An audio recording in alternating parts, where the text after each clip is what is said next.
এখন পৃথিবীতে যারা মুসলিমদেরকে বা অমুসলিমদেরকে পুরো মানবতাকে যারা নগ্ন করতে চাচ্ছে, এরা কার এজেন্ট? এরা কার এজেন্টটা বাস্তবায়ন করছে? এটা কি বুঝতে বাকি থাকে? আমি কথাগুলো বানিয়ে বলি নাই, সূরা আরাফ পড়েন, দেখবেন সব লেখা আছে।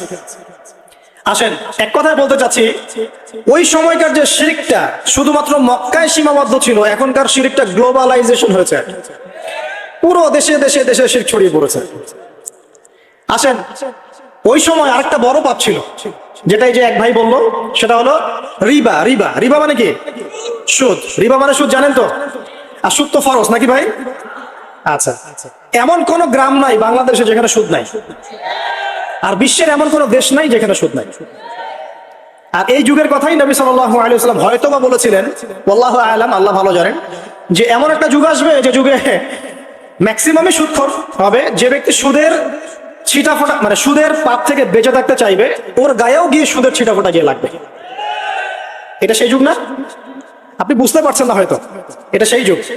আপনি মনে করছেন দাড়ি টুপি পাগড়ি জুব্বা মাশাআল্লাহ সব লাগাই দিছি, হ্যাঁ, বাইরে একটা সাইনবোর্ড আছে, আমি মৌলবী আল্লামা, আমি একজন দায়ী বক্তা, কিন্তু সুদের যে ওই ছিটাফোঁটা, এটা আপনার কাছে আমার কাছেও আছে।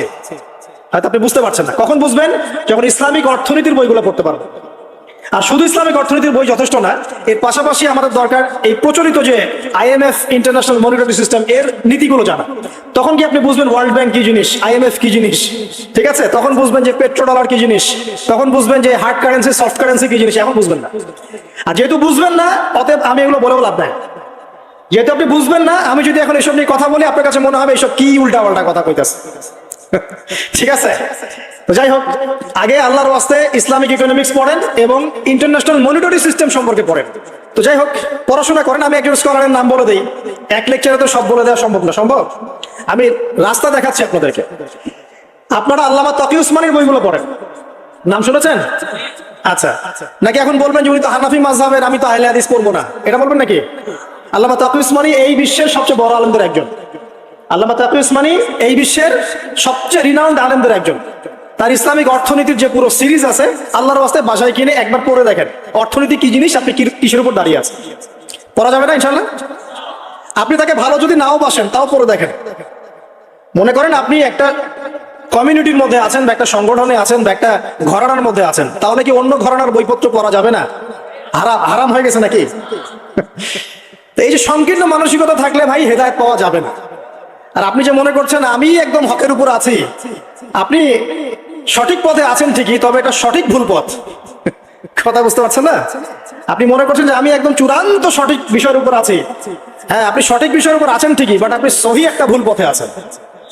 এটা বুঝবেন পরে, যখন জ্ঞানের পরিধি বাড়তে থাকবে, তখন বুঝবেন যে সহি পথ কোনটা, সহি ভুল পথ কোনটা। মুসলিমদের মধ্যে ফাটল সৃষ্টি করে জান্নাতে যাওয়া যায় না। যায়? পুরো মুসলিমরা একটা উম্মাহ, এবং যারাই মুসলিম উম্মার মধ্যে ফাটল সৃষ্টি করতে চায়, এরা উম্মার বন্ধু নয়, শত্রু। মুসলিম উম্মার মধ্যে কোনো ফাটল সৃষ্টি করবেন না। সবার মাঝখানে হৃদ্যতা, ভালোবাসার বন্ধন থাকবে। যদি বিভিন্ন ধর্মের মানুষ একসাথে বসবাস করতে পারে একটা দেশে, তাহলে বিভিন্ন তরিকা এবং মাযহাবের মানুষও একসাথে থাকতে পারবে একটা দেশে ইনশাআল্লাহ। আমরা, আমাদের মাঝে ইখতিলাফি বিষয় থাকতে পারে, কিন্তু দিন শেষে আমরা সবাই মুসলিম ইনশাআল্লাহ। দিন শেষে ইসলামের জন্য দাঁড়াতে হলে দল মত মাযহাব তরিকা নির্বিশেষে সবাই একসাথে দাঁড়াবে ইনশাআল্লাহ। আল্লাহ পাক আমাদের হৃদয়টাকে প্রশস্ত করুন, আমিন। জাহেলিয়াতে 2 নম্বর সমস্যা ছিল রিবা। এই রিবা সম্পর্কে আগে বলি যে এখন আল্লাহ পাক কি বলেছেন। আল্লাহ পাক বলছেন যে ইয়ামহাকুল্লাহুর রিবা ওয়া ইউরবিস সাদাকাত। আপনি যদি দান সদকা করেন, যাকাত দেন, যাকাত ভিত্তিক অর্থনীতি চালু করেন, আল্লাহ পাক আপনার সম্পদকে বাড়িয়ে দিবেন ইনশাআল্লাহ। আর আপনি যদি রিবার মধ্যে যান, আল্লাহর বক্তব্য হচ্ছে, এটা আমার কথা না, আল্লাহ পাক বলছেন আপনার সম্পদ সংকুচিত হয়ে আসবে। এখন আপনার ডিসিশন, আপনি কি করতে চান করতে পারেন, আমাদের কিচ্ছু বলার নেই। লাকুম দীনুকুম ওয়ালিয়া দিন, আপনার বুঝ আপনার, আপনার দিন আপনার, আমার দিন আমার। আল্লাহ বলছেন ফাযাক্কির ইন্নামা আনতা মুযাক্কির, উপদেশ দাও তুমি, তুমি উপদেশ দাতা। লাস্তা আলাইহিম বিমুসাইতির, কারো প্রতি তুমি দারোগা নও। আল্লাহ বলছেন আপনি সুদে থাকলে সম্পদ সংকুচিত হবে, যদি ছেড়ে দেন, যাকাত দেন, ব্যবসা ভিত্তিক ইকোনমি চালান, আপনার সম্পদ বাড়বে ইনশাআল্লাহ। কি করবেন, ডিসিশন কার? আপনার। আল্লাহ পাক বলছেন ইয়া আইয়ুহাল্লাযীনা আমানু, হে মুমিনগণ, ইত্তাকুল্লাহ। শুনেন ভাই, আল্লাহ বলছেন ইত্তাকুল্লাহ, তোমরা আল্লাহকে ভয় করো। ওয়া যারু মা বাকিয়া মিনার রিবা, সুদের অবশিষ্ট সব অংশ ছেড়ে দাও। সুদের অবশিষ্ট সব টাকা ছেড়ে দাও। ওয়া ইল্লা ইন কুনতুম মুমিনিন, যদি প্রকৃতপক্ষে তোমরা মুমিন হয়ে থাকো তাহলে ছেড়ে দাও। ওয়া ইল্লাম তাফআলু, যদি তোমরা না করো। কে বলছেন? আল্লাহ যদি তোমরা এটা না করো তাহলে আল্লাহ কি বলছেন, ফাআযানু বিহারবিন মিনাল্লাহি ওয়া রাসূলিহি, আল্লাহ এবং তার রাসূলের সাথে যুদ্ধের ঘোষণা শুনে রাখো। এটা কার কথা? এখন আপনি যদি চান আল্লাহর পক্ষে যুদ্ধ করতে পারেন, আপনি চাইলে আল্লাহ এবং তার রাসূলের বিপক্ষেও যুদ্ধ করতে পারেন। আপনাকে কি বাধা দিবে? দিবে না। ডিসিশন কার? ডিসিশন আপনার। নবী সাল্লাল্লাহু আলাইহি ওয়াসাল্লাম আরো বলেছেন যে, আপনারা জানেন হাদিসটা, নতুন কোন হাদিস বলছি না, আপনারা জানেন, প্রত্যেক আলেম জানেন, প্রত্যেক মাযহাবের ইমাম জানেন। কি সেটা? যে সুদের পাপের 70 বা 73টা শাখা আছে। কয়টা? 73 বা 70টা শাখা আছে। তার সবচেয়ে নিম্ন শাখা হচ্ছে নিজের মাকে বিয়ে করা। দেখলেন আমাদের অন্তরে কি কথাটা আঘাত করলো? আপনি কি আপনার মায়ের সাথে, নাউযুবিল্লাহ, আপনি কি আপনার মাকে বিয়ে করতে পারবেন? এটা কি কোনো ব্যক্তির পক্ষে সম্ভব? কিন্তু নবী সাল্লাল্লাহু আলাইহি ওয়াসাল্লাম বলছেন 73 শাখার সবচেয়ে নিম্ন শাখা হচ্ছে সেই ব্যক্তি যেন তার মাকে বিয়ে করবে। আর সর্বোচ্চ শাখা কি? ওই যে আল্লাহ এবং তার রাসূলের সাথে কি করা? যুদ্ধ করা। আরেকটা হাদিস আছে, নবী সাল্লাল্লাহু আলাইহি ওয়াসাল্লাম বলেছেন যে 4 শ্রেণীর মানুষ আছে, এদেরকে আমি সমানভাবে অভিশাপ দিলাম। কয় শ্রেণী? 4 শ্রেণী। জাস্ট শুনে রাখেন হাদিসগুলা। আমি জানি এই বিশ্বে আপনি এই হাদিসগুলোর উপর ইমপ্লিমেন্টেশনে যেতে পারবেন না, এটা আমি বুঝি, কিন্তু আকীদা ঠিক থাকতে কি কোনো সমস্যা আছে? একটা মানুষ পাপ করে, জেনে করে যে হ্যাঁ আমি জানি এই কাজটা খারাপ, ঠিক আছে। আরেকটা মানুষ মনে করে না, এটা করলেও হয়, না করলেও হয়, কোনো সমস্যা নেই। আরেকটা মানুষ মনে করে যে না, আমি একটা ডাহা পাপ করছি, এটা থেকে বেঁচে থাকা আমার উচিত ছিল কিন্তু আমি পারছি না। আর একজন পাপ করছে যে আমি মানি না এসব বিধান টিধান, যা ভালো মনে হবে দুনিয়ার জন্য করব। এরা কি সবাই সমান? একজন মানুষ যে জানে যে এটা খারাপ কাজ কিন্তু বাধ্য হয়ে সে করতে হচ্ছে, সে ব্যক্তি তো ওর চেয়ে কিছুটা হলেও উত্তম নাকি যে ব্যক্তি বেধারসে পাপ করছে? আচ্ছা, ওই যে এক ছেলে বলেছিল আমাদেরকে মেসেজ করে যে আমি একটা মেয়েকে খুব ভালোবাসি হুজুর, তাকে বিয়ে করতে চাই, এখন ওই মেয়ের বাসার লোকজন রাজি হচ্ছে না। তো এই ছেলের মধ্যে হারাম অ্যাফেয়ার্স আছে ঠিকই, কিন্তু সে তাকে বিয়ে করতে চায়, ওটা হালাল করতে চায়। আর এক ছেলে মেসেজ করছে, সে বলছে যে আমি এরকম জেনায় লিপ্ত ছিলাম, এখন আমি কি করব? আমি কি ওগুলো ছেড়ে দিয়ে ফিরে আসবো, নাকি আমি ওই মেয়ের সাথেই জেনা অব্যাহত রাখবো? এই দুই ব্যক্তি কি সমান? সমান না। এটাই বোঝাচ্ছি আপনাদেরকে। দেখুন, 4 শ্রেণীর মানুষের কথা নবীজি বলেছেন। এক শ্রেণী হচ্ছে সেই ব্যক্তি যে নিজে সুদ খায়।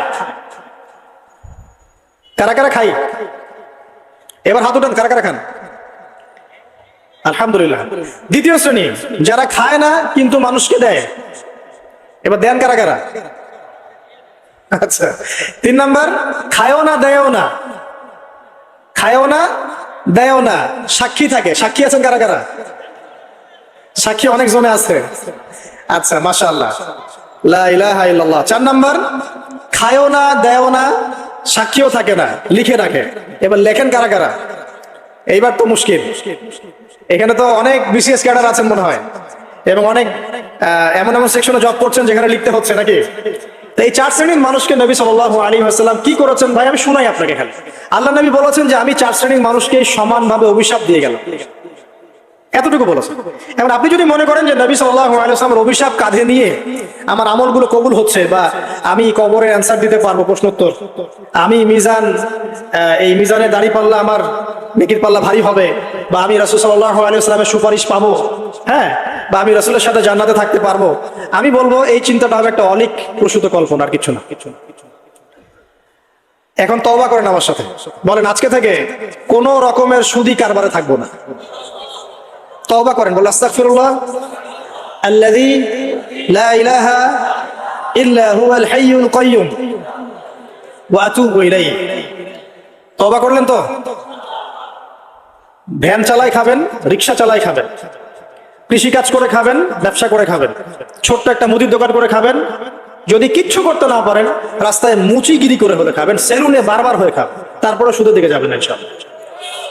পারবেন? আপনার রিজিক কি আপনার হাতে না আল্লাহর হাতে? না, আমাদের রিজিক তো আমাদের হাতে। যে ব্যক্তি মনে করে রিজিক আল্লাহর হাতে, সে কি কখনো ঘুষ নিতে পারে? সে অন্যের সম্পদ আত্মসাৎ করতে পারে? সে অন্যের জমি সিজ করতে পারে? সে দুর্নীতি করতে পারে?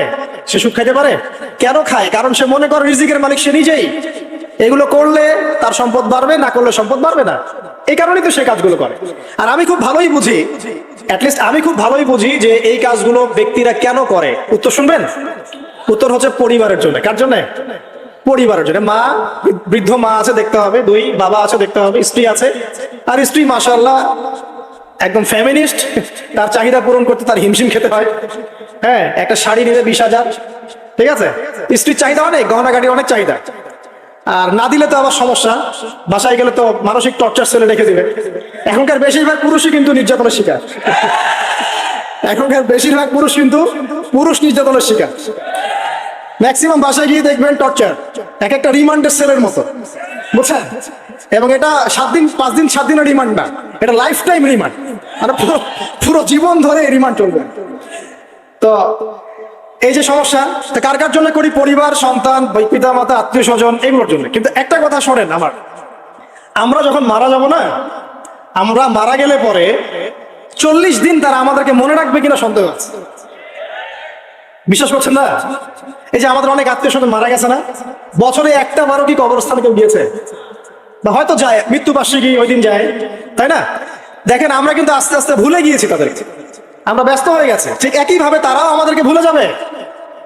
এই জন্যই আমি বারবার আপনাদেরকে মনে করে একটা কথা, আমার জীবন থেকে উপলব্ধি করি একটা কথা, যে একমাত্র আল্লাহ ছাড়া এই পৃথিবীতে এবং পরকালে আমাদের আপন বলে কেউ নাই। বাকি সবাই সবার স্বার্থের জন্য আছে। মানুষ মানুষের অবস্থানকেই মূল্যায়ন করে, মানুষের অবস্থানকেই মূল্যায়ন করে। আল্লাহ রাব্বুল আলামিন আপনার ভিতরটাকে ভালোবাসেন। দেখেন, আপনি যখন নামাজ পড়েন নাই, আল্লাহ পাক কিন্তু আপনাকে ধ্বংস করে দেন নাই। আল্লাহ পরম করুণাময় আপনাকে হেদায়েত দিয়ে নামাজি বানিয়ে দিয়েছে। জীবন অনেক পাপ করেছেন, ইনস্ট্যান্ট আল্লাহ পাক শাস্তি দিতে পারতেন, আল্লাহ পাক দেন নাই। আল্লাহ আপনাকে ভালোবাসেন, আল্লাহ আমাকে ভালোবাসেন। আল্লাহ পাকের এই ভালোবাসার ঋণটা শোধ করার জন্য হলেও নামাজি হয়ে যান, আল্লাহর পথে ফিরে আসেন, দিনের জন্য কিছু করেন, দিনের ফিকির করেন, পড়াশোনা করেন। প্রিয় ভাইরা, আল্লাহ পাক তৌফিক দান করুন। দেখুন, এই রিবা থেকে দূরে থাকার জন্য একটা হাদিস যথেষ্ট, যে 4 শ্রেণীর মানুষকে আল্লাহ রাসূল সাল্লাল্লাহু আলাইহি ওয়াসাল্লাম লাআনত করেছেন, অভিশাপ দিয়েছেন। ইনশাআল্লাহ আজকের লেকচার যাদের কানে যাবে, আমরা যদি না খেয়েও মরে যাই, আল্লাহ পাক না খেয়ে মারবেন না ইনশাআল্লাহ। রিজিক আছে, খাবো ইনশাআল্লাহ। কিন্তু হয়তো বা অভাব হবে, টাকা পয়সা একটু কম হতে পারে, অন্যের 10 তলা ফ্ল্যাট হবে, আমার হবে না, ঠিক আছে, অন্যের এত বিঘা বিঘা জমি আমার হয়তো হবে না। কিন্তু ইনশাআল্লাহ তাআলা এই যে দুনিয়ার মুসাফিরের জীবনটা, এটা মুসাফিরের জীবন না? মুসাফিরের জীবনটা কেটেই যাবে ইনশাআল্লাহ। কাটবে না? যে কোনো ভাবে কেটে তো যাবেই ইনশাআল্লাহ। এই যে পরকালের জীবনটা একটা চেতনার শক্তি, জানেন? দুনিয়াতে যত বাধা বিপত্তি আসুক, গাল মন্দ খান, গীবত তহমত খান, কষ্ট হোক, নির্যাতন হোক, একটা বিষয় মনের মধ্যে শান্তি দেয়। কি শান্তি? যে এই দুনিয়ার জীবনটা তো আর চিরস্থায়ী নয়, এটা তো আর সারা জীবন থাকবে না। ইনশাআল্লাহ এই অবস্থা আস্তে আস্তে পরিবর্তন হয়ে যাবে। ফাইন্না মাআল উসরি ইউসরা, পরকালে ইনশাআল্লাহ পাবো, দুনিয়াতে না পেলে কি হয়েছে, পরকালে পাবো ইনশাআল্লাহ। যুবক ভাই, এসব জেনা ছেড়ে দেন, আল্লাহ রাব্বুল আলামিন আপনার জন্য হুর রেখেছেন জান্নাতে, ইনশাআল্লাহ পাবেন ইনশাআল্লাহ। এটা ছেড়ে দেন, সুদ ছেড়ে দেন, আল্লাহ পাক আপনার জন্য হাউজে কাউসার রাখছে ইনশাআল্লাহ, ঠিক আছে? অন্যায় পাপ ছেড়ে দেন, আল্লাহ রাব্বুল আলামিন আপনার জন্য জান্নাত রেডি করে রাখছে ইনশাআল্লাহ। এই দুনিয়ার জীবনটা ধোঁকা, একটা ছোট্ট জীবন, পুরা ধোঁকা, কিছু নাই এর মধ্যে। আমার কথা শোনেন, এই দুনিয়ার জীবনে কিছুই নাই। চারপাশে অনেক কিছু মনে হবে, আপনার বাড়ি আছে, গাড়ি আছে, স্ট্যাটাস আছে, টাকা পয়সা, প্রতিপত্তি সব আছে। আদতে আপনি একা, আদতে আপনাকে একাই কবরে যাওয়া লাগবে, একাই আল্লাহর সাথে হিসেব নিকেশ দিতে হবে, কেউ নাই সাথে, আমাদের সাথে কেউ নাই। কিন্তু আপনি মনে করছেন যে সেলিব্রিটিজম বড়, আমি পলিটিক্যাল নেতা হয়েছি, আমাকে সবাই চেনে, আমি ইকোনমিক সেক্টরে লিড দেই, রাষ্ট্রকে লিড দেই, আমি ধর্মতাত্ত্বিক ক্ষেত্রে লিড দেই, আমাকে দেখলে মানুষ বাহবা দেয়, ইত্যাদি ইত্যাদি। দিন শেষে আমি একা, আপনিও একাই, আমাকেও একাই যেতে হবে, আপনাকেও একাই যেতে হবে। এগুলো সব চারপাশের খালি অন্ধ মোহ, আর কিছু না। তো এই মোহের মধ্যে ঢুকে পড়বেন না, আল্লাহ পাক তৌফিক এনায়েত করুন। নবী সাল্লাল্লাহু আলাইহি ওয়াসাল্লাম বারবার বলতেন, আল্লাহুম্মা ইন্নী আউযু বিকা মিন ফিতনাতিদ দুনিয়া, বলতেন না? হে আল্লাহ, আমি এই দুনিয়ার ফিতনা থেকে তোমার কাছে আশ্রয় প্রার্থনা করছি। ওয়া ইন্নী আউযু বিকা মিন ফিতনাতিন নিসা, আমি মহিলাদের ফিতনা থেকেও আশ্রয় প্রার্থনা করছি। আরো দোয়া করতেন, আল্লাহুম্মা ইন্নী আউযু বিকা মিন আযাবিল কবর, হে আল্লাহ, আমি কবরের আযাব থেকে আশ্রয় প্রার্থনা করছি। ওয়া আযাবি জাহান্নাম, জাহান্নামের আযাব থেকে আশ্রয় প্রার্থনা করছি। ওয়া মিন ফিতনাতিল মাহইয়া ওয়াল মামাত, জীবন মৃত্যুর ফিতনা থেকে আশ্রয় প্রার্থনা করছি। ওয়া মিন শাররি ফিতনাতিল মাসিহিদ দাজ্জাল, এবং দাজ্জালের ফিতনা থেকে আশ্রয় প্রার্থনা করছি। দাজ্জালের পরে আসবো ইনশাআল্লাহ। দাজ্জাল নিয়ে আলোচনা করলে আবার কিছু মানুষ খারাজি ট্যাগ লাগিয়ে দিতে পারে, ওই জন্য এদিকে আমি এখন যাচ্ছি না। হ্যাঁ, সামনে আসি।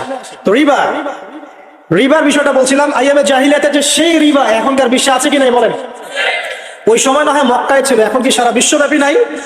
বিশ্বের কোনো কান্ট্রি রিবা মুক্ত না, বিশ্বের কোনো দেশ রিবা থেকে মুক্ত থাকতে পারবে না এই বিশ্ব পরিচালনা যারা করছে ওদের আন্ডারে থাকলে। কখন কখন হবে বিশ্ব রিবা মুক্ত? একদিন বিশ্ব রিবা মুক্ত হবে ইনশাআল্লাহ। একদিন না একদিন এই বিশ্বটা সুদ মুক্ত হবে ইনশাআল্লাহ তাআলা। তখন জালেম পার পাবে না, মাজলুমের রক্ত শ্রম বৃথা যাবে না ইনশাআল্লাহ। কবে, কত বছর পর আমি জানি না, কিন্তু এতটুকু জানি যে মালহামার পরে যখন আল মাহদি আসবেন এবং তারপর যখন মাসিহুদ দাজ্জাল বের হবে এবং ঈসা ইবনে মারইয়ামকে আল্লাহ পাক নামিয়ে দিবেন, তার হাতে যখন দাজ্জাল নিহত হবে এবং জেরুজালেম থেকে যখন পুরো বিশ্ব শাসন করা হবে মুসলিমদের হাতে, তখন রিবা বলে কিচ্ছু থাকবে না পৃথিবীর ইনশাআল্লাহ। তার আগ পর্যন্ত এই অবস্থা সলভ হবে কিনা আমরা জানি না, হতেও পারে নাও হতে পারে, তবে ওই সময় যে হবে নিশ্চিত ইনশাআল্লাহ। আসুন, আইয়ামে জাহিলিয়াতের আরেকটা বড় পাপ ছিল যে এক ভাই বলেছে, সেটা হচ্ছে নারীর অবমাননা। কে বলেছে এই কথাটা? সামনে একজন।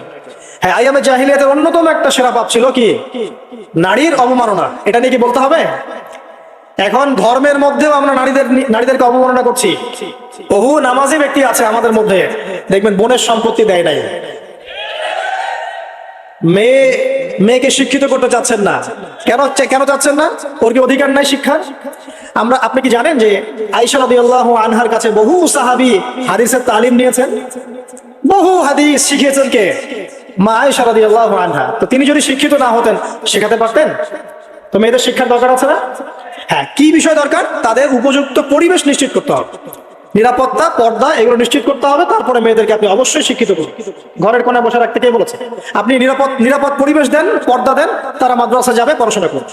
ঠিক আছে? আল্লাহ পাক আমাদের মা বোনদেরকে শিক্ষিত করার তৌফিক দান করুন, আমিন। ভালো ভালো কোয়ালিটি সম্পন্ন মহিলা মাদ্রাসা গড়ে তোলেন। আর মেয়েরা যদি শিক্ষিত না হয় তাহলে আমাদের বাড়ির বউরা শিক্ষিত হবেন। আর বউ শিক্ষিত না হলে আপনি একা শিক্ষিত হয়ে লাভ নাই। তখন ওই যে বললাম টর্চার সেল, ওই টর্চার সেলে ঢুকতে হবে আর কি। কথা বুঝতে পারছেন না? আগে বিয়ে শাদী করেন, বুঝবেন ইনশাআল্লাহ। আর যারা করেছেন তারা অলরেডি হাসছে যে মিসমিট করে দেন। ঠিক আছে? আচ্ছা, সামনে আসেন। দেখেন মেয়েদের অবমাননা কিভাবে দেখাবো। সবচেয়ে বড় অবমাননা হচ্ছে ওদের দেহটাকে আমরা এখন পণ্য বানিয়েছি। এই যে পর্নোগ্রাফি দেখেন, এই মেয়েগুলোর ইজ্জতের কোনো দাম নাই।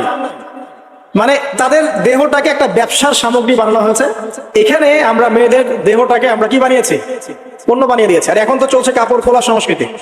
প্রত্যেকটা সেক্টরে আপনি গিয়ে দেখবেন মেয়েদের ইজ্জত, সম্মান, আব্রুটাকে উন্মুক্ত করে এটাকে দিয়ে আমরা বিজনেস করছি। এটা একটা বিজনেস। এখানে সমাধান কি? সমাধান আয়েশা রাদিয়াল্লাহু আনহা। সমাধান কে? সমাধান ফাতিমা রাদিয়াল্লাহু আনহা। সমাধান কে? সমাধান খাদিজা রাদিয়াল্লাহু আনহা। আমাদের মা, আমাদের বোন, আমাদের স্ত্রীদেরকে তাদের মতো করে মানুষ করতে হবে, গড়ে তুলতে হবে ইনশাআল্লাহ। দেখবেন নারীর সত্যিকারের সম্মান নিশ্চিত হবে ইনশাআল্লাহ। ইসলাম কি কখনো বলেছে যে মেয়েরা কাজ করতে পারবে না, পড়াশোনা করতে পারবে না ইত্যাদি? এই নাস্তিকরা তো ঠুনকো যুক্তি দিয়ে আক্রমণ করে। কে বলেছে? সমস্যা এমন ইসলামিক স্টেট আছে যেখানে একটা স্টুডিও, মনে করি স্টুডিও, ছবি তোলা হয়, কথার কথা, সেখানে সব কর্মী মহিলা, কোনো পুরুষ নাই। একটা মাদ্রাসা, সমস্ত কর্মী মহিলা, কোনো পুরুষ নাই। একটা স্কুল, সবাই মহিলা, কোনো পুরুষ নাই। ওখানে মেয়েরাই পড়ে, মেয়েরাই শেখায়। জায়েজ না জায়েজ বলেন? একটা নিরাপদ পরিবেশে যদি মেয়েরাই মেয়েদের দায়িত্ব নিয়ে পড়াশোনা করায়, ব্যবসা করে, অন্য কিছু করে, জায়েজ না জায়েজ? তাহলে পরিবেশ নিশ্চিত করাটা হচ্ছে চ্যালেঞ্জ। ইসলাম বলছে না যে আপনি তাকে একদম মানে অজ্ঞ করে রেখে ঘরের কোণে ফেলায় রেখে দেন, তাকে আপনি পড়াশোনাও শেখাবেন না, সম্পত্তির অধিকারও দিবেন না, কিছুই না। এগুলো ইসলাম কখনো বলে নাই। বলেছে? আরে বোকা মানুষ, রাসূলুল্লাহ সাল্লাল্লাহু আলাইহি ওয়াসাল্লামের সময় তো মহিলা সাহাবীরা উহুদের যুদ্ধ করেছে। কি শুনলেন? রাসূল সাল্লাল্লাহু আলাইহি ওয়াসাল্লামের সময় মহিলা সাহাবী উহুদের যুদ্ধও করেছে। উহুদের যুদ্ধের নাম শুনেছেন? ওখানে মহিলা সাহাবীও ছিল, তীরন্দাজ। তাহলে মহিলাটা কি করে নাই নবীর যুগে? আর খাদিজা রাদিয়াল্লাহু আনহা যত বড় ব্যবসায়ী ছিলেন, এখন এত বড় ব্যবসায়ী পাবেন? কোন মেয়ে আছে এত বড় ব্যবসায়ী? উসমান রাদিয়াল্লাহু আনহু যত বড় বিজনেসম্যান ছিলেন, এখন এত বড় বিজনেসম্যান আছে? তো কি ছিল না সেই স্বর্ণযুগে? ওই স্বর্ণযুগের সুন্নতি আমাদেরকে আমল করতে হবে। আল্লাহ পাক তৌফিক ইনায়াত করুন, আমিন। প্রিয় মা ও বোনেরা, পর্দা ছাড়বেন না। আপনাদের জন্য 4টা কাজ: স্বামীর আনুগত্য করা, লজ্জাস্থানের হেফাজত করা, আপনার 5 ওয়াক্ত সালাত ঠিকঠাক মতো আদায় করা এবং রমজান মাসে সাওম রাখা। নবীজি বলেছেন সাল্লাল্লাহু আলাইহি ওয়াসাল্লাম, জান্নাতের যে কোনো দরজা দিয়ে ইচ্ছা আপনি প্রবেশ করতে পারবেন। আপনার জন্য সহজ। আর স্বামীর আনুগত্য বলতে আমি বুঝাইনি স্বামীর দাসত্ব করতে হবে, এটা বলিনি। এখনকার কিছু ফ্যামিলিস্ট মেয়ে আছে, ওরা আনুগত্য শব্দ মনে হয় যে দাসত্ব মনে হয়। আনুগত্য দাসত্ব এক জিনিস না। আনুগত্য কি? স্বামী কোরআন সুন্নাহর অনুকূলে কোনো কথা বলেছে, আপনি মানবেন। স্বামী বলছে পর্দা করো, তোমাকে ভালোবেসে বলছে তুমি পর্দা করো, তুমি আমার অনেক প্রিয় একজন মানুষ, তুমি বেপর্দায় বাইরে যাবা, লোকজন দেখবে, কেমন হয়? ঠিক আছে, তোমাকে তো আমি বিয়ে করেছি, তুমি আমার, মানুষ তোমাকে দেখবে কেন? ঠিক আছে, তো এখন স্বামী ভালো কথা বলেছে, আপনি শুনলেন, এটা আনুগত্য। আর ওই স্বামী যদি বলে আসো তো আমার কলিগরা এসেছে, ওকে খাবার সার্ভ করতে হবে, আসো খাবারটা পরিবেশন করো, এখন আপনি বেপরদা হয়ে আপনার স্বামীর কলিগের সামনে খাবার পরিবেশন করতে শুরু করলেন, এটা কি আনুগত্য করতে হবে? এটা তখন আপনি আনুগত্য করবেন না। সিম্পল, কোরআন সুন্নাহর অনুগত কাজে আপনি স্বামীর আনুগত্য করবেন, বিপরীতে গেলে আপনি করবেন না। স্বামীর আনুগত্য মানে স্বামীর দাসত্ব নয়। আর এই হাদিসটা আপনি কেন ভুলে যান যে আল্লাহ রাসূল সাল্লাল্লাহু আলাইহি ওয়াসাল্লাম বলেছেন আল্লাহ ছাড়া যদি কাউকে সিজদা করা যেত, সম্মান বুঝাচ্ছেন, আল্লাহ ছাড়া যদি কাউকে সিজদা করা জায়েজ হতো, আমি মেয়েদেরকে বলতাম যেন স্বামীকে সিজদা করে। কেন? কারণ আপনাকে রেসপন্সিবিলিটি, আপনার খাবার, আপনার ফুড, আপনার শেল্টার, আপনার মানে পুরো দায় দায়িত্ব নিজের হাড় ভাঙা পরিশ্রম দিয়ে, জীবনের ঝুঁকি নিয়ে স্বামী আপনার জন্য করে। সে আপনার সম্মান পাওয়ার যোগ্য তো? সে কি আপনার সম্মান পাওয়ার যোগ্য নয়? আপনি যদি সম্মানের হক আদায় না করতে পারেন তাহলে আপনি অকৃতজ্ঞ। আর অকৃতজ্ঞ মেয়ে কখনো জান্নাতে যাবে? একটা হাদিসে আছে বেশিরভাগ মেয়ে জাহান্নামে যাওয়ার অন্যতম কারণ হচ্ছে তারা স্বামীর সাথে কুফরি করে। কি করে? মানে সারা জীবন স্বামী ভালোবেসে যায়, ভরণ পোষণ দিয়ে যায়, সব চাহিদা পূরণ করে যায়, একদিন দেখবেন কথা কাটাকাটি হয়েছে, ওই দিন বলে বসবে যে তোমার কাছে আমি কিচ্ছু পাই না সারাদিন। এই যে কুফরি, এই কারণে তারা জাহান্নামে যেতে পারে বেশি। আল্লাহ হেফাজত করুন না। আরেকটা কারণ হচ্ছে যে বেপর্দা। আপনাকে 4টা মূলনীতি ফলো করতে হবে। এক, এমন কোন পোশাক পরবেন না যে পোশাকটা আটো সাটো, যেটা পরলে আপনার গায়ের কাঠামো বোঝা যায়। এটা বোরখা হলেও পরা যাবে না। আমি কি বুঝাতে পারছি? ডিজিটাল বোরখা দেখেন নাই? দেখছেন? মাশাআল্লাহ। আর কারা কারা দেখছেন? এদিকে চোখ বেশি যায় না? আচ্ছা, এমনি দেখা যায়, চোখ দিতে হয় না, এমনি দেখা যায়। ডিজিটাল বোরখা চলবে না, ডিজিটাল বোরখা চলবে না। আমার মত, এটা আমি মত দিচ্ছি, আমি আল্লাহর রাস্তায় সময় দিয়েছি অনেকদিন, এবং এখানে যে পর্দাটা শেখানো হয় এরকম পর্দা আমি অন্য কোথাও দেখিনি। এত চমৎকার পর্দা শেখানো হয়। কারা কারা সময় লাগিয়েছেন? 3 দিন 7 দিন সময় দিয়েছেন কারা কারা? বেশিরভাগই দেন নাই, সমস্যা নাই, দিতে হবে। আমি বাধ্যতামূলক বলিনি আপনাকে, বলেছি এখানে পর্দা শেখানো হয়, চমৎকার পর্দা শেখানো, যে এখানে চোখটা পর্যন্ত তাদের ঢেকে রাখার তালিম দেওয়া হয়। যাই হোক, যেখানেই শেখেন অ্যাটলিস্ট পর্দাটা শিখলেই হলো। এমন পোশাক হবে না যেই পোশাকটা আটো সাটো, যেটা পরে আপনার গায়ের কাঠামো বোঝা যায়। 2 নম্বরে এমন পোশাক পরা যাবে না যে পোশাকটা পরলে বাহির থেকে ভিতরের অঙ্গ দেখা যায়। দেখেছেন? দেখেন নাই? দেখছেন হুজুর? আচ্ছা, আপনারা তো সব দেখেন দেখি। তারপরে 3 নাম্বার, এমন পোশাক পরা যাবে না যেটা অমুসলিমদের সাথে সাদৃশ্য আছে। কথা বুঝতে পারছেন? অমুসলিমদের ধর্মীয় বিষয়ের সাথে সাদৃশ্য আছে এমন পোশাক মুসলিম মেয়েদের পরা যাবে না। এর মানে এই নয় যে অন্য ধর্মকে আপনি আক্রমণ করবেন, এটাও নয়। যে যার ধর্ম তাদের স্বাধীনতা মতো পালন করবে। মুসলিমরা বাধা দিবে? দিবে না। মুসলিমরা দাওয়াত দিতে পারে। কি করতে পারে? দাওয়াত দিতে পারে যে ভাই, যে লা ইলাহা ইল্লাল্লাহর কনসেপ্ট আপনাকে বুঝাচ্ছি, আল্লাহ ছাড়া কোনো মাবুদ নাই, মুহাম্মদ সাল্লাল্লাহু আলাইহি ওয়াসাল্লাম সর্বশেষ রাসূল, এই কোরআন পড়ুন, হাদিস পড়ুন, দেখুন এটাই হচ্ছে মানবতার মুক্তির সনদ। এরপর যদি সে ইসলাম কবুল করে আলহামদুলিল্লাহ, যদি না করে এর হিসাব কে দিবে? সে নিজে দিবে। এর হিসাব কি আমাকে দেওয়া লাগবে? দেওয়া লাগবে না। তো অমুসলিমদের সাথে সাদৃশ্য আছে এমন পোশাক চলবে না। আর 4 হচ্ছে, পুরুষরা মেয়েদের পোশাক পরতে পারবে না, মেয়েরা পুরুষদের পোশাক পরতে পারবে না। জি, আপনাদেরকেই বলছি, আপনারা জিন্স পরতে পারবেন না, মেয়েদেরকে বলছি, এবং টি শার্ট পরতে পারবেন না। আপনারা ওই যে যা ইচ্ছা তাই ড্রেস পরে বলবেন যে 1000 বছরের সভ্যতা সংস্কৃতি, এসব বাজে কথা চলবে না এখানে। এটা 1000 বছরে কোনোদিনও আমাদের দাদা নানিরা এগুলা কখনো পরে নাই। পড়ছে? আপনার দাদি কখনো এরকম পরছিল শাড়ি? তো যে বললো 1000 বছর থেকে পরে আসতেছে নাকি? সুবহানাল্লাহ। তো এখানে বিষয়টা হচ্ছে, পুরুষ মেয়ের পোশাক পরতে পারবে না, মেয়ে পুরুষের পোশাক পরতে পারবে না। আমি খুব সংক্ষিপ্ত করে আপনাকে কোরআন সুন্নাহ থেকে 4টা মূলনীতি বলে দিলাম। এই 4টা মূলনীতি কোরআনেও আছে, হাদিসেও আছে। আসেন, এই যে নারীর অবমাননা, এই বিষয়টা আইয়ামে জাহিলিয়াতে যেমন ছিল, এখন দেখবেন আরো বড় পরিসরে এসেছে। আসলে এই যে ফ্যাশন শো, দেহের প্রদর্শনী, বিভিন্ন ফিল্ম দেখবেন, ফিল্ম ইন্ডাস্ট্রিজে দেখবেন, মিউজিকে দেখবেন, পর্নে দেখবেন, মেয়েদের দেহটাকে নিয়ে ব্যবসা করা হচ্ছে। আগে তো না হয় কন্যা সন্তান হলে জীবন্ত পুঁতে ফেলতো নাকি?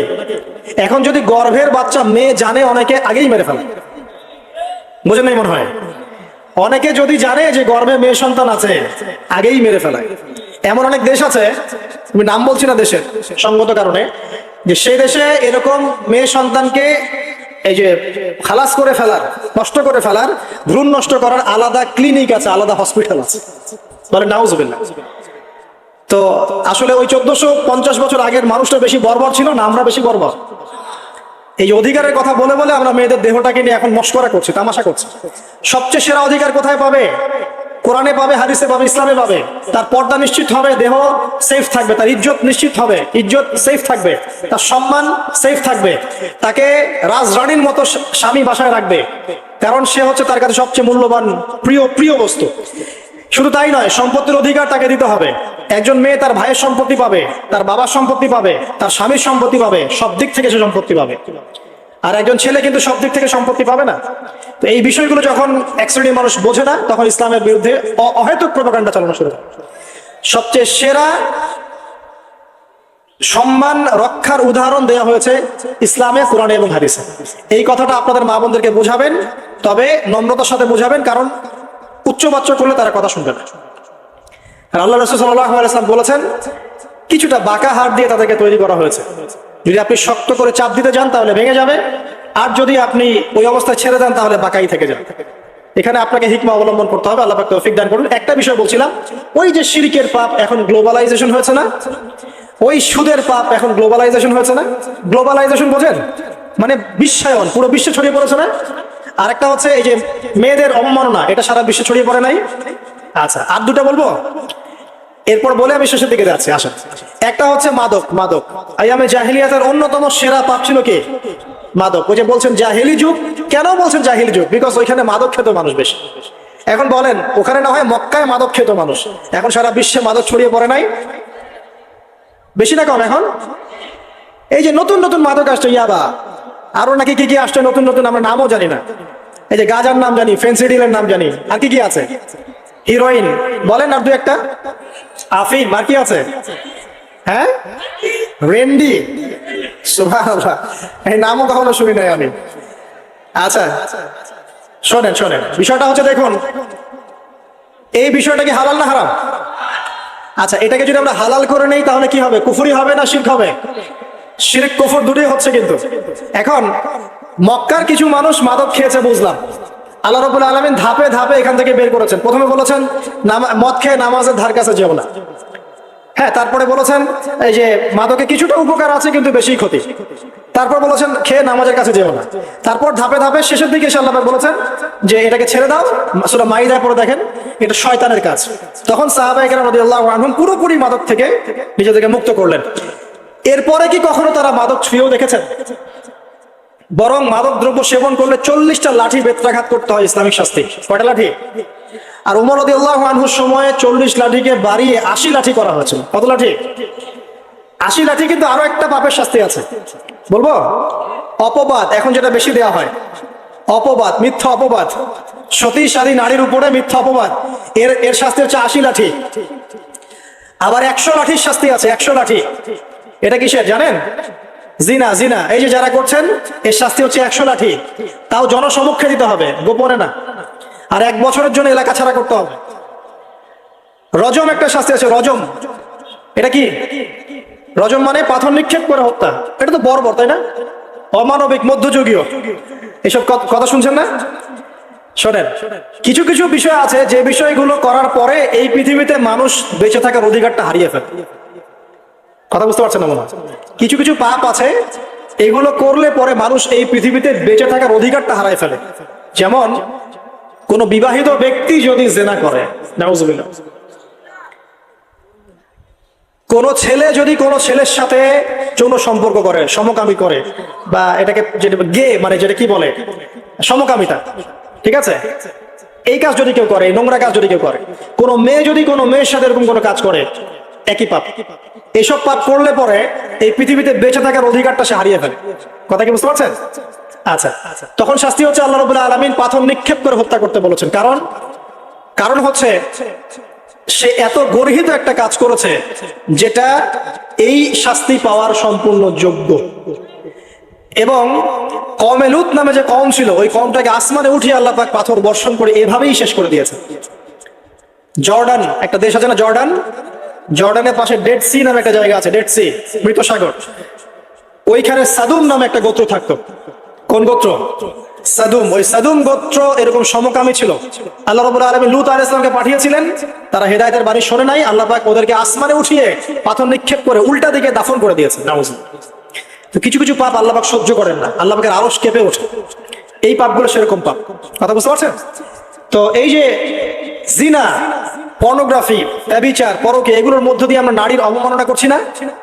এবং ধর্মের মাধ্যমে মাঝে মাঝে করছি, যখন আমরা ধর্মের নামে মেয়েদের অধিকার দিচ্ছি না। অনেকেই সম্পত্তির অধিকার দিচ্ছেন না, অনেকেই শিক্ষিত করছেন না, অনেকেই আরো যৌতুক নিচ্ছেন না, যৌতুক নিচ্ছেন না অনেকেই। যে বিয়ের সময় যৌতুক নেয়, এটা তো মেয়ের উপর, মেয়ের পিতার উপর টর্চার করা, সম্পূর্ণ হারাম, সম্পূর্ণ হারাম। তারপরে দেখবেন, রিপোর্ট গুলো পড়ে দেখবেন যে এই বছর 2000 কত এটা 22, এই 22-এই গভর্নমেন্ট রিপোর্ট অনুযায়ী নিবন্ধিত প্রায় 1339টা ধর্ষণের মামলা হয়েছে। তো এটা এখন অ্যাভেলেবল, যে কোনো সব জায়গায় ধর্ষণ হচ্ছে, এখন অ্যাভেলেবল। মানুষ এটাকে স্বাভাবিক মনে করছে, এখন নর্মাল, নর্মাল ধর্ষণ হতেই পারে, মানুষ এখন এমন মনে করছে। প্রত্যেক দিন পেপার খুলবেন, দেখবেন রেপের খবর, প্রত্যেক দিন খবর শুনবেন ধর্ষণের খবর। আর সব খবর তো আসে না, আসে হয়তো 10%, 20%, 30%, বেশিরভাগই আসে না। এলাকায় মোড়ে মোড়ে দেখবেন, গ্রামে গঞ্জে শহরে বন্দরে খালি ইফটিজিং, ইফটিজিং দেখবেন, খালি ইফটিজিং। মেয়েদেরকে যৌন হয়রানি করা হচ্ছে, বাসে, অটোতে, টেম্পুতে, সব জায়গায়। বাসের মধ্যে মেয়েকে রেপ করে ফেলা হচ্ছে। একটা বাচ্চা মেয়ে যে বোঝেও না যে সেক্সুয়াল বিষয়গুলো কি জিনিস, ওকেও রেপ করা হচ্ছে।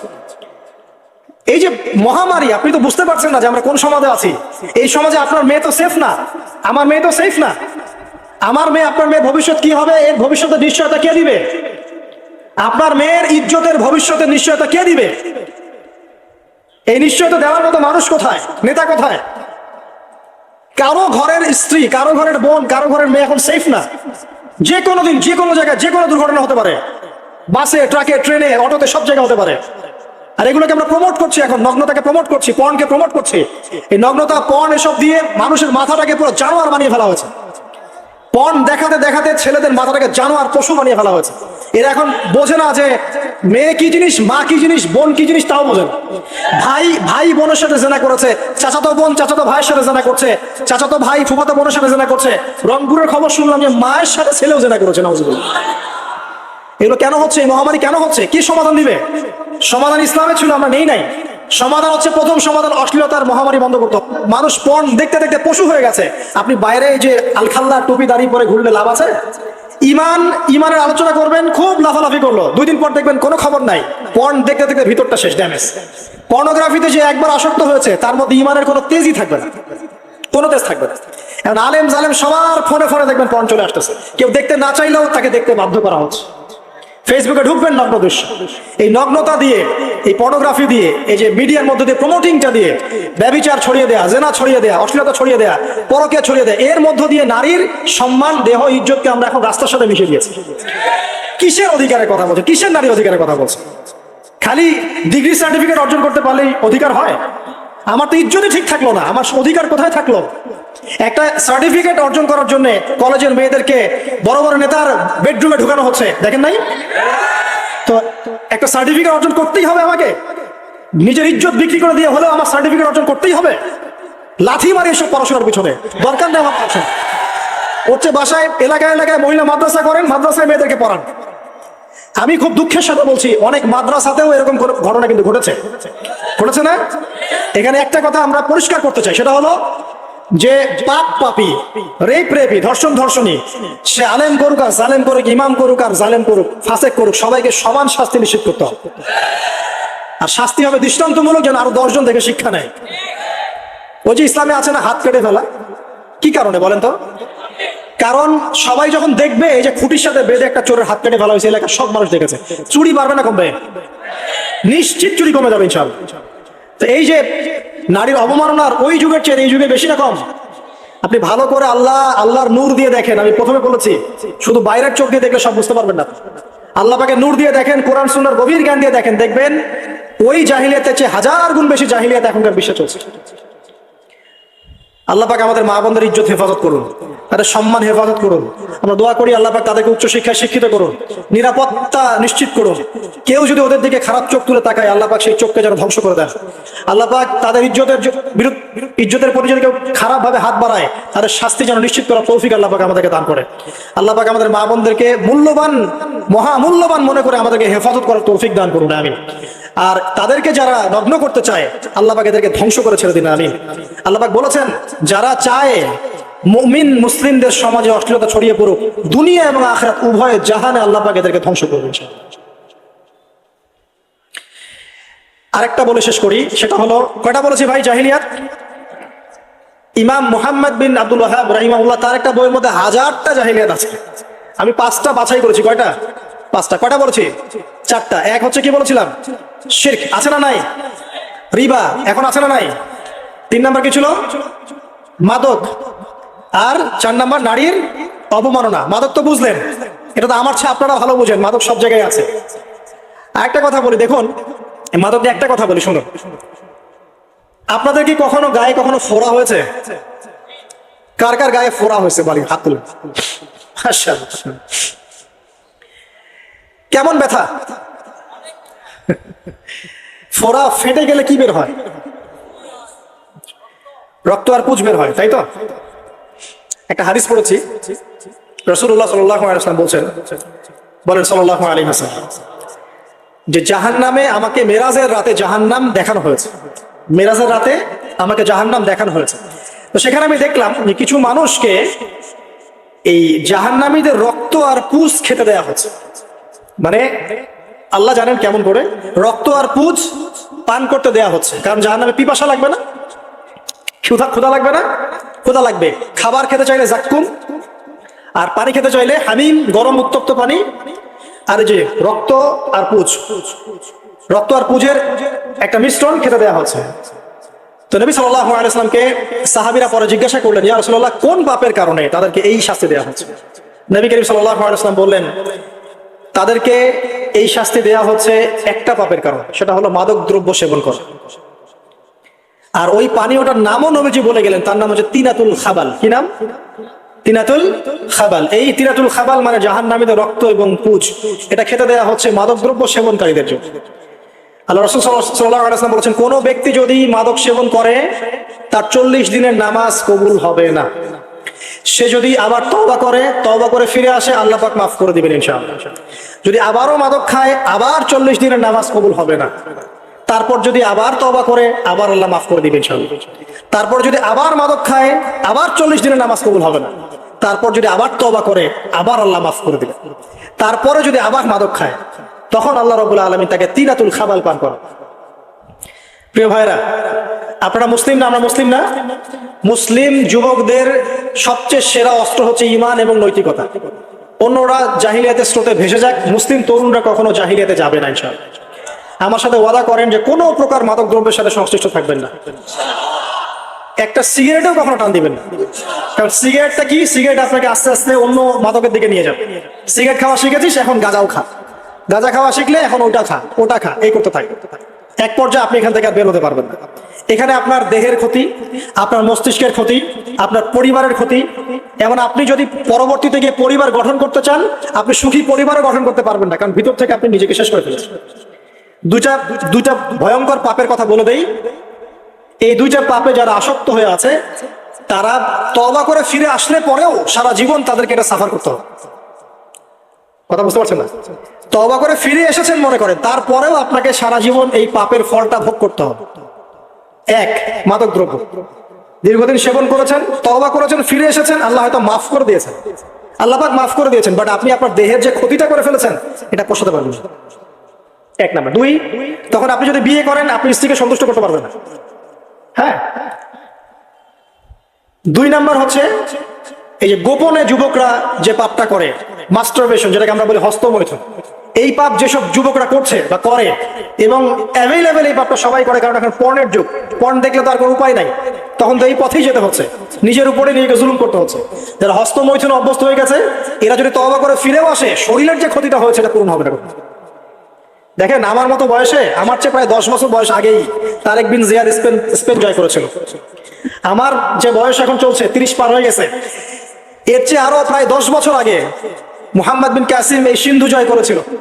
এখন যে ইসলাম আপনি ভোগ করছেন এটা তাদের ফল, তাদের এই জিহাদের ফল। তো এখন আমাদের এই যে 20 বছর 30 বছরের যুব সমাজের দিকে তাকায় দেখেন, একবার তাকায় দেখেন, চেহারাগুলো একটু দেখেন, চেহারা দেখেন, এক একটা চেহারা দেখেন, চেহারায় নূর নাই, নষ্ট হয়ে গেছে, নামাজ নাই, চোখগুলো বসে যাচ্ছে, কারণ সারা রাত জেগে থাকছে। ওই যে টিকটক টিকটক টিকটক সারা রাত, হ্যাঁ সারা রাত ফোনে, সারা রাত গল্প গুজব। রাত্রেবেলা দেখবেন, রাত্রেবেলা শহর যেন জীবিত হচ্ছে। রাত্রেবেলা ক্যারাম খেলে, রাত্রে লুডু খেলে, রাত্রে এটা করে, রাত্রে সারাদিন ঘুম, সারাটা দিন ঘুম। আপনি কি জানেন সারা রাত কে জেগে থাকে, সারাদিনকে সারা রাত কে ঘুমায়, আর সারা দিন কে জেগে থাকে? সারা রাত জেগে থাকে কুকুর এবং সারাদিন ঘুমায় কুকুর। আর দেখবেন আপনি বিড়ালকে দেখবেন, ও কিন্তু রাত্রে ঘুম এবং দিনের বেলা সে অ্যাক্টিভ। পাখিকে দেখবেন, পাখি সন্ধ্যা হলো একদম ঘরে, যেই সূর্য ডুববে পাখি একদম ঘরে, দেখেন না, পাখি ঘরে। আর যেই ফজর হবে পাখি বের হয়ে গেল। আর আল্লাহ রাসূল সাল্লাল্লাহু আলাইহি ওয়াসাল্লাম হয়তো বা এই কারণেই, আল্লাহ ভালো জানেন, তিনি বলেছেন এমন কিছু মানুষ জান্নাতে যাবে যাদের মনটা হবে পাখির মতো। সুবহানাল্লাহ। দেখেন পাখি কি করে, একদম সন্ধ্যা হলো ঘরে ঢুকে গেল, যেই ফজর হবে একদম ফজরের আগে আগে সে বের হয়ে গেল। তো পাখির মতো হওয়ার চেষ্টা করে, পাখির মতো লাইফস্টাইলে আছে, এবং সে সারাদিন পরিশ্রম করে রিজিকের জন্য, করে না? আল্লাহ পাক পাখিকে রিজিক দেন কি চাকরির মধ্য দিয়ে না ব্যবসার মধ্য দিয়ে? কিভাবে সে রিজিক পায়? তাওয়াক্কুল, তাওয়াক্কুল, আল্লাহর প্রতি তাওয়াক্কুল। আর তাওয়াক্কুল করে কি সে ঘরে বসে থাকে না রিজিক সার্চ করে, রিজিক তালাশ করে? আপনিও রিজিক তালাশ করেন, আল্লাহ পাক রিজিক দিবে ইনশাআল্লাহ। প্রিয় যুবক ভাইরা, আল্লাহর ওয়াস্তে তওবা করেন। যারা যারা মাদকদ্রব্যের সাথে সংশ্লিষ্ট আছেন বা থাকার সম্ভাবনাও ছিল, এর ধার কাছেও যাবেন না, ওয়াদা করছেন তো?